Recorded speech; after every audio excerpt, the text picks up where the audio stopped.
Eh, ah, Magpapagawa ako sa Quiapo ng salamin kasi binigyan ako ng pera ng anak ko. Nakita ko salamin ko ba? Electrical tape. Pinagduktong ko na wala yung salamin kong may gas-gas na nga, yung puti. Pintura ako dito, kung sino ko tumira ng putang ina nun. Bibili ako ng salamin. Bigyan ako ng anak ko.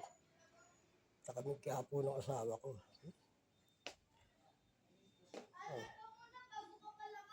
Sino mo naman ang itsura? Ang hirap, kaya labo ng mata ko. Pag nag-type ka, bali-baliktad. Hindi ko malaman kung saan ko na ilagay yung salamin na yun. Bagay, puro gas-gas na yun. Okay? Magpapogi muna tayo.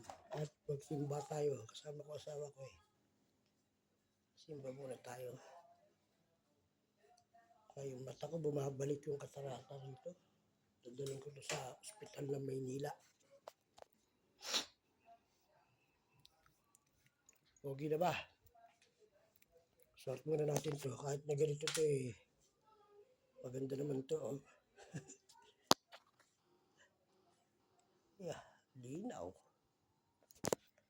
Di ba? Papagwawag tayo ba kasi bigyan ako ng pambili. Bibilihan ko muna to. Wala lang naman to. Para makita ng anak ko. Okay, picture tayo.